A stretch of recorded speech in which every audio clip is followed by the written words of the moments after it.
Good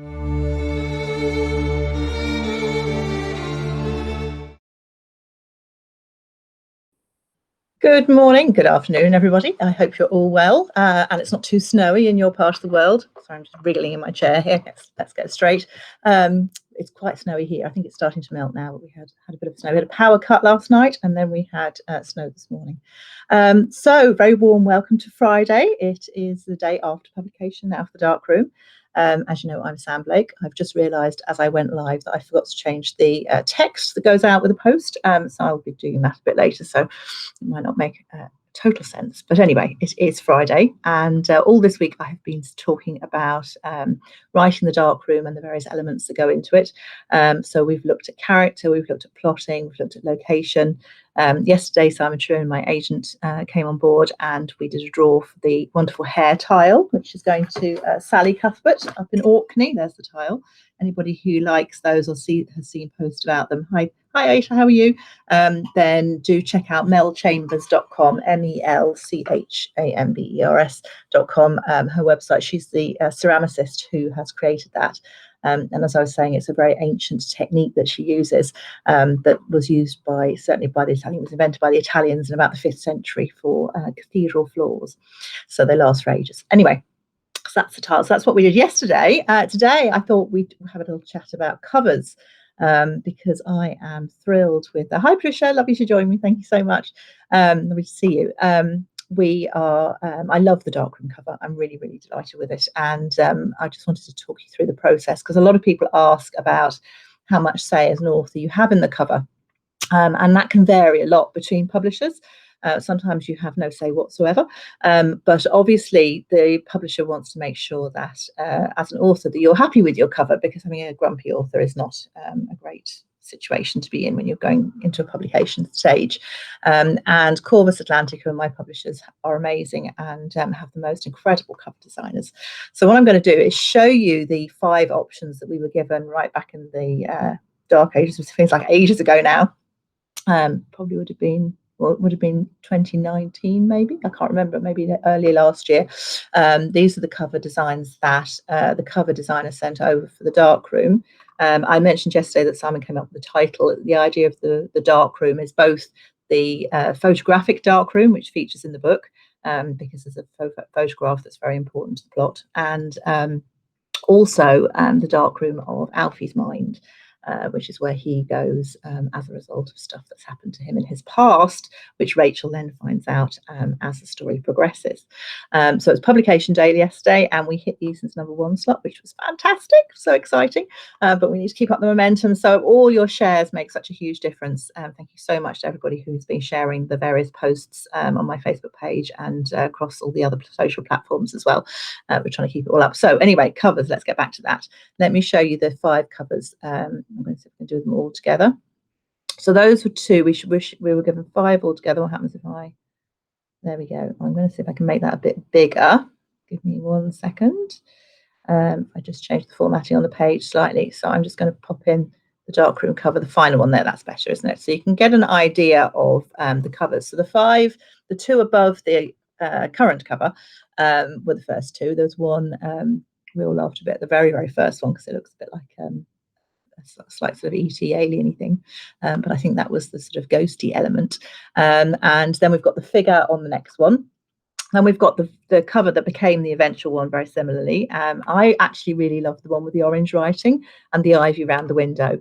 I thought that was great too. And then we've got obviously the last one, which has a bit more house showing. And again, the house is very similar to the one that the original one, Merchant's Manor Hotel, which is where the place I had in my mind when I was writing it. Oh, great, Aisha, thank you so much. You're going to be reading it tonight. That's great. Thank you so much. It's so lovely to hear when people are reading and they enjoy it. It makes such a difference. And the reviews as well make an enormous difference for anybody who has a moment. You just need, if you can pop over to Amazon, just give it a few stars, as many as you think. And then 1 or 2 lines is enough. It doesn't have to be a tome, and literally 1 or 2 lines on what you liked, or you hopefully leave it out if you didn't like it, and then that's fantastic because it makes a huge difference to the Amazon algorithms. and things like Goodreads and stuff like that makes a big difference. So these are the 5 covers anyway, and various people looked at them, and Simon looked at them too, and everybody really felt that the one that became the original, the existing cover, was the one that we would go with. But I felt that the house wasn't quite right because it looked quite small. It didn't look like a country house hotel to me when I could see that cover. I'm going to see if I can make it a bit bigger. I wonder if I can do that so you can see it. Let's see what happens when I do this. So if we take that one away and then we take this one away, oh, it's still the same size. Anyway, so it didn't really feel quite big enough to me. So I wanted to see if they could just revise that because usually they're great and they'll come back. They did. And this is the one, obviously, you're very familiar with the final cover. But I just was amazed when that came back. It's so like the shape of the building and everything is so like the place I had in my head. That hi Maria, thank you very much indeed. Happy, it's delighted to be published now. Finally, get it out there. It's so like the house I had in my head. It was spooky. I just was delighted with it. And then you've got the little bit of red in the room word too, which has significance for those of you who haven't got to the end of the story yet. You'll find out what that all means. Hi, Chloe. Don't worry, you're not late. We started a few minutes ago, so don't worry. So I'm just talking through the various covers, the cover options that we were given. And I just absolutely love this. Now, what happens now is that this is what's called the trade paperback, which is the big book. I'm looking for a copy now that's handy. Let me show you one off here behind me. So that's the large size book, which is the trade paperback. Get it into the camera. There we go. And that will come out then, as Keep Your Eyes on Me did, in a smaller size. Now, this is where we get into trouble with the cameras. Let me get rid of this, and then we'll be able to see what we're doing. There we go. So you see that's a smaller size. So that usually what happens is then we get a new cover in this size. So Keep Your Eyes on Me originally came out in that version with pink, and then the yellow version is just something to brighten it up for readers who like the smaller size, because there's quite a lot of people who prefer the smaller size book. Everything's going to fall over now. You wait. So the Darkroom in due course in November, I think, will be coming out in that smaller format. So we'll be looking at getting another cover then. But I so love this one. I'm worried about what the new one might be like because I just think this one's fantastic. But the cover design is so great. I'm sure he'll come up with something. So so that's really how covers come about. And as I say, you really want to be happy with it if you can be. When the 3 Bonnier covers, I don't know if you can see them up here. You see the 3. We've got the 3 Kat Connolly books here. Bonnier decided that for the 3rd book they go for a slightly different cover for the paperback. And I was just this one's still. I always keep looking at them and thinking they don't match. But obviously, people maybe who are coming in for the 3rd book perhaps never saw the first 2. But I do like things to match, and I just really love the covers that Corvus have been doing. So I think covers are really, really important. They talk about there's all sorts of phrases, aren't there, about covers and being important and all the rest of it. And I think you do judge a book by the cover, certainly when you see it online and in the bookshop. It tells you, a good cover tells you what the book's about. I was asking why they changed it for the smaller book. It's because it's a different product, a different market. It will shrink down. They don't always, so sometimes they're very similar. So Little Bones was the exact same cover for the trade paperback and for the paperback. So it might well be that actually we decide not to change the Darkroom cover. We'll wait and see. I have no idea. Helen's asking if there'll be a hardback. No, in Ireland they come out in trade paperback, which is this big size. And because the Irish market is the biggest market for me, it's coming out in trade paperback.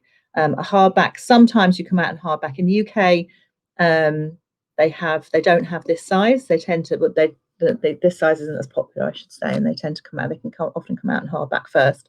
The Darkroom hasn't come out in hardback, but it might. The next book might do. We'll have to wait and see. Again, that's a different market because different people like hardbacks. So it's very interesting to see what format you want to go with, because it's commercial fiction that tends to be more popular in a paperback format. And there is, in Ireland, we don't publish very little in hardback, because Irish buyers seem to prefer that trade paperback size instead, sort of the airport format, if you like. So no news yet on North American publication, Chloe, but we're working on it, trust me. So we'll let you know as soon as as soon as we know anything. So there's another question there. Helen was asking why there's two sizes. Yeah, they're two very different markets. So the smaller one's obviously less expensive than the larger one. And some people love to get the first book as it comes straight hot off the press.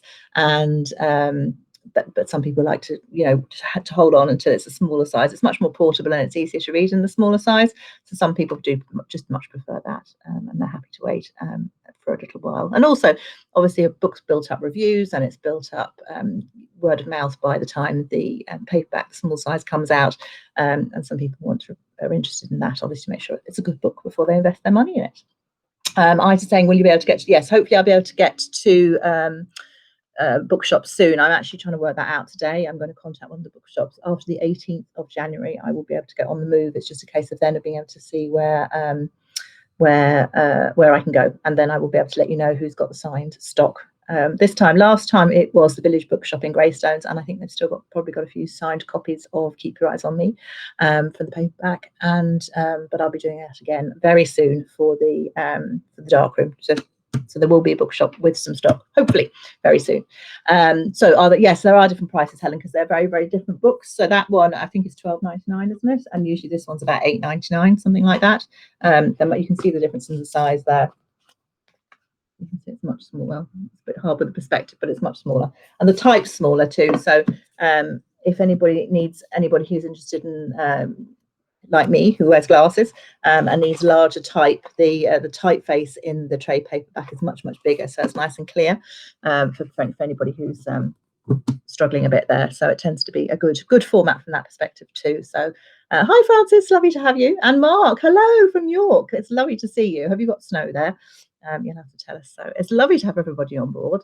It's a great day today because I can relax a tiny bit now today, but we've got to I still have to keep up the social media momentum.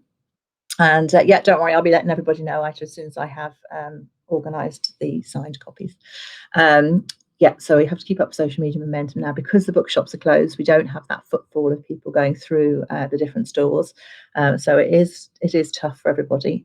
But hopefully people are looking for things to read because they're stuck at home and they need to be entertained. And certainly with this book, it will carry you to West Cork, hopefully, and take you away. So for anybody who's joining late, I was just showing people the various covers. I'm just going to show you them again. So these were the three. We actually were five altogether. What happens then? Of covers that these were the first two that came through, and you can't see my cursor. The first two, the bigger ones, were the ones that came through first, and then that was the next set that came through when we were looking at different covers. And as I say, I love the one with the orange writing too. So it was just big decisions about what way to go. And it's lovely to have the choice. I really like the choice of the different ones to see what people are thinking. And then we generally will get everybody's opinion, not just mine. Obviously, Simon Trone's very important in this mix. My editor, Sarah Hodgson, the marketing team, Jamie is fantastic in marketing, Kirsty in publicity. They all have an input. And here on this side of the water, Gil Hess, who are doing my PR, would have a huge input, and obviously people like Easons and Debray would be asking what they think too. So there's a lot of collective minds that go into making a decision about a cover, and if one of those bookshops, for instance, really, really hates it, then obviously we need to be thinking about changing around because they know their market so well. And really a book cover does sell a book because it tells the type of person. If you're the type of person that reads a thriller or reads a book like this, hopefully the cover tells you what the book's about. It gives you enough information to say this is the type of book you'd like to read, and you decide to pick it. Helen's asking if you can give them your own design. I wouldn't go there, Helen, because unless you are a book designer, honestly, getting a book design right is really, really very tricky. I see a lot of people. I think one of the problems with a lot of self-published books is that people try and design their own covers and they don't understand the intricacies of cover design. I work with a fantastic cover designer. The guy actually who looks after writing.ie for me is a guy called Andrew Brown, and he does lots of covers for publishers as well as for people who are self-publishing. And the difference between a cover that's designed by a cover designer and something else is a whole different kettle of fish. So no, I leave it absolutely to the cover designer, and I don't get involved until we get to this stage where it's the sort of choosing which one we're going to go for, because I think it's important for people to play to their strengths. So I can write the book. I actually have an A-level in art too, and I was going to go and do art in college, and my sister's an artist, but I still wouldn't get involved in that level of design, because I think it's very, very specialized. You know, even down to getting the font right and the color right and the size of the font and all of those things is vital. So that's to give you a little bit of insight into covers.